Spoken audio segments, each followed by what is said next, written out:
Our next speaker is Shiraz Hajiani. He is a PhD candidate in Islamic History and Civilizations at the University of Chicago.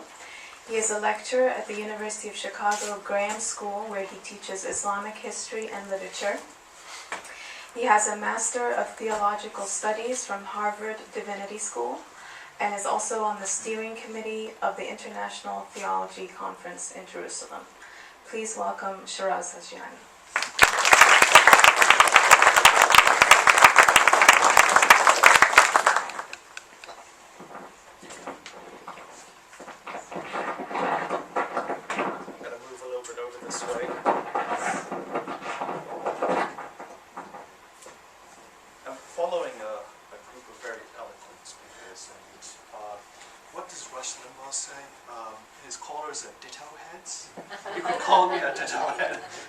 I think most of what has been said here, I can basically vouch for and agree with.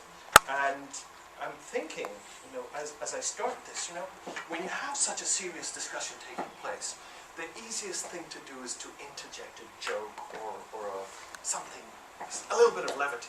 So bear with me on this, okay?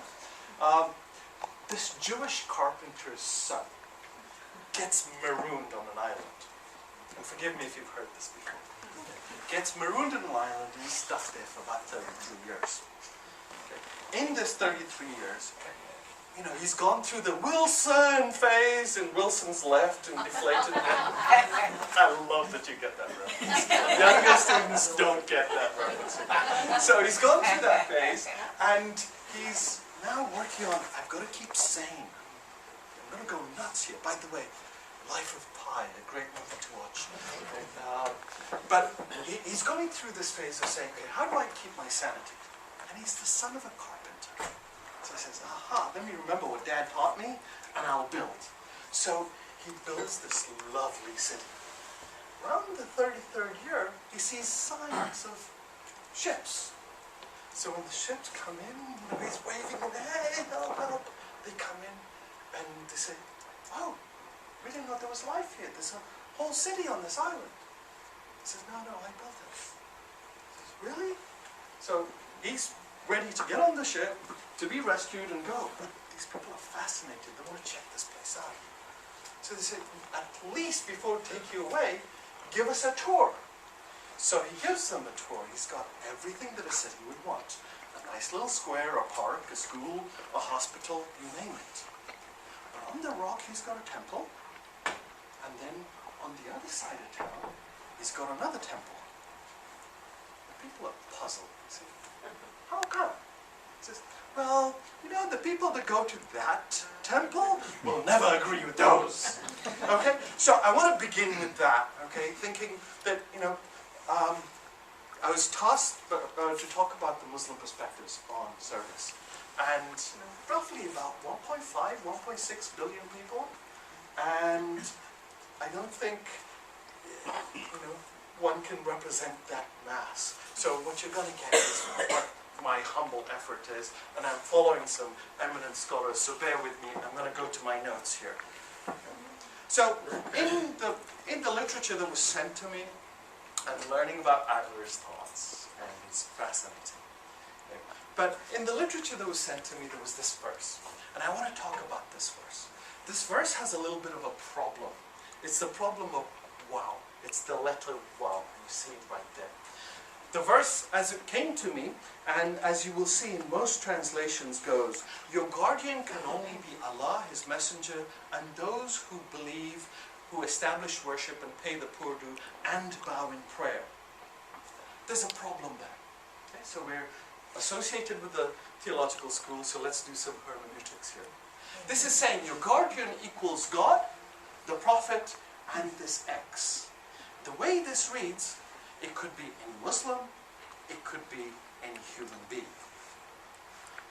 What I'm trying to point out is there's a slight disagreement on this, and it amounts to a disagreement amongst the two major blocks of Muslims, the Shias and the Sunnis. So bear with me, we talk about difference, and then we'll come back and double back and deal with that issue. So how is it dealt with? This wow is a connector. It can be an and, it can be a punctuation, and in this case, the way it's interpreted by especially Shi authorities, it's a state. So the story goes that Muhammad, when he received this message, got up and started walking towards the mosque, and he ran into an old beggar. And he asked the beggar, "Can you relate the incident that just happened?" And the incident is that this man was going begging for alms.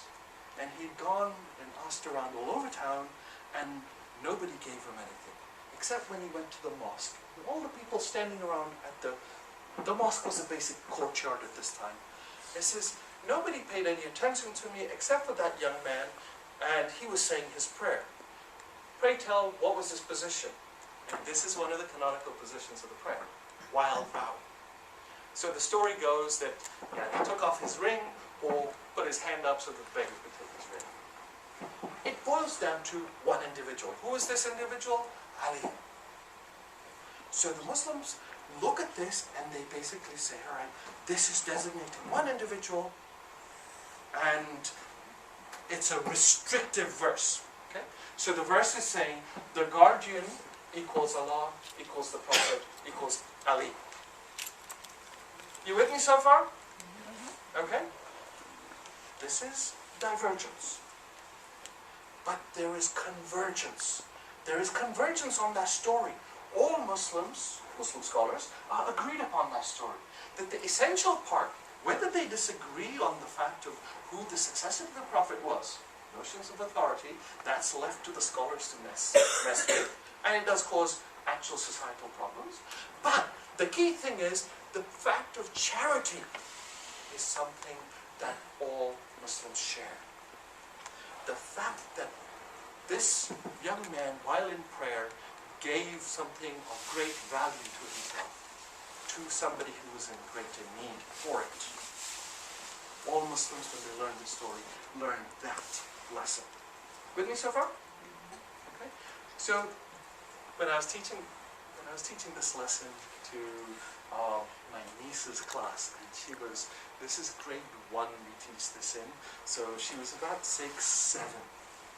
And the story was that Ali, while in his prayer, was the beggar came and said, give me alms, and he raised up his hand and the beggar took the ring of his. So the 6 or 7-year-old girl says that, Uncle Razi, Hazrat Ali wasn't paying attention to his prayer, was he? Okay. So in every lesson, you've got to learn something, you've got to read between the lines. And remember, kids know how to read between the lines. So let's now turn to the ethic of service. Okay. Where does it come from? Here's a verse that I want to share with you. Okay. Most of you, when you have studied or read about Islam, you probably have encountered the 5-pillar definition. Let's talk about what Islam talks about the real values. So here's a verse. This is out of the 2nd chapter of the Quran, Surah Baqarah, and I see my time is already moving. And basically, I'm going to go through what are the elements of this. So it says, it is not righteous that you turn your face towards the east or the west. At the end of every prayer, Muslims turn to the east and pray for peace, and send a blessing of peace when they turn to the east and the west and forward. Okay, so this is saying ritual is not righteous. So what is righteousness? Righteousness is to believe in Allah, the last day, the angels, the books, and the messengers. Next, to spend of your substance out of love for Him. Okay? But for whom? For your kin, for orphans, for the needy, for the wayfarer, for those who ask. Think about it next time you're walking down the streets of Dallas. I know this has been happening, sadly, a lot more in Chicago since the economic downturn. There are a lot of people putting out their hands. So when, Rabbi, you were speaking about the law actually empowering you to be in service and doing God's work, here's the Muslim version of that same thing. For someone who's asking, and we know that for the one that's asking, there are probably about 10, 100 more that are not asking. But think about that, okay? So for those who ask, and for the ransom of slaves. So there was a conference at University of Chicago, and these students gathering together, they said, should we then have slavery? Because the Quran says that ransoming of slaves is meritorious. And by golly, after 3 hours, they came up with a resolution saying, yes, we should have slavery, but that's another matter. The next is to be steadfast in prayer and practice regular charity. To fulfill contracts which you have made, and to be firm and patient in pain or suffering, in adversity, and throughout periods of panic. And you might have seen the shirt some people wear, "Don't panic, I'm Islamic." That's post-September 11th. But such are the people of truth, and they're the God-fearing. Okay? This is chapter 2, verse 177. Forgive me, timekeeper, I'm going to take a couple more minutes, okay? I want to bring us to a present-day manifestation of this. And this is something that exists in my community, the Ismaili community, Shia Muslims. Okay? We are out of the 1.5 billion. If you believe the numbers, we're about 15 million spread around 25 countries. And yet, the institution that I'm going to talk about, the Aga Khan Development Network, is probably one of the largest philanthropic networks, private philanthropic networks in the world. Okay? So these are the foundational principles of this institution. Now, as I read this to you, and I've got certain terms highlighted, think about the previous verse that I relayed to you, and also think about the things that my esteemed colleagues have mentioned.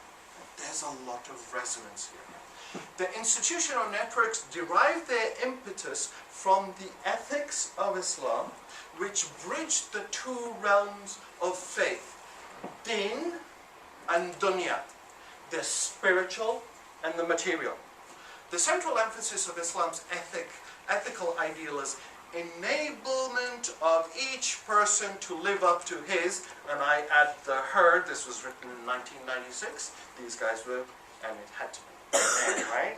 Okay. Have to have the her in there as well. Enablement of each person to live up to his or her exalted status. And part of this construct is that we human beings have this objectivity of trust and quest.